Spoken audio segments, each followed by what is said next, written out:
आदाब नाजरीन, INE today news में आपका खैर मकदम करते हैं। आइए देखते हैं ये तफसीलात। इंसानियत की एक तारीख में ये राइज था कि नासमझ लोगों को पीट पीट कर डराया जाता था ताकि वो संभल जाएं, लेकिन महकमे पुलिस के इस अमल से बदमाशों के हौसले मजीद बुलंद हो जाने से मुहक़्क़ीन ने इस अमल को रद्द करते हुए नसीहतें करने और समझाने के अमल को तक़वियत दी और उसे ख़ास करके तालीमी मैदान में सख्ती से अमल कराने पर जोर दिया। तभी तो बीएड में छड़ी के इस्तेमाल को रद्द कर दिया गया। लेकिन माशरे के मौजूदा माहौल के कुछ बददिमाग उस्ताद अभी भी पुराने दौर को ताज़ा करते आ रहे हैं।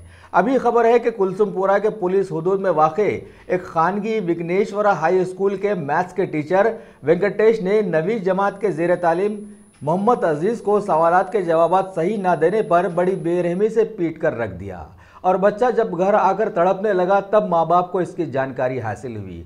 फ़ौरन कुलसुमपुरा पुलिस स्टेशन में इसकी शिकायत दर्ज करवाई गई और पुलिस ने बच्चे को तिब्बी इमदाद के बाद तहकीकात शुरू कर दी है।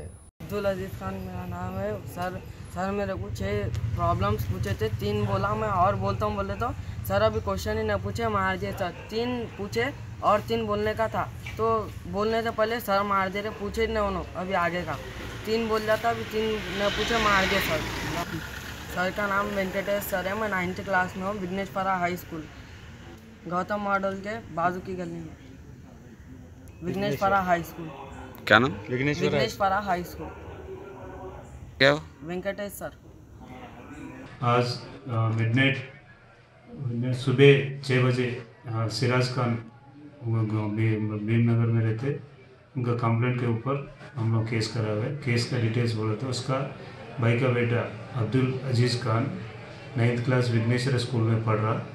कल 21 तारीख में 1 बजे 2 बजे के बीच में क्लास चल रहा था, मैथमेटिक्स क्लास। वो क्लास में कुछ फार्मूला टेबल्स पूछे तो नहीं बोले तो ये बच्चे को हाथों पीछे बना के मारे। उसके ऊपर केस बना हुआ है, उसका मारे बोल के कार्रवाई चल रहा। कार्रवाई के होने के बाद उसका अरेस्ट करके भेजा। अगर आपने हमारे चैनल को सब्सक्राइब नहीं किया है तो आपको यहाँ सब्सक्राइब बटन दिख रहा है, उसे क्लिक करिए और सब्सक्राइब कीजिए और साथ ही साथ बेल आइकॉन को भी क्लिक करिएगा, जिससे कि आपको ताज़ा अपडेट मिलते रहें।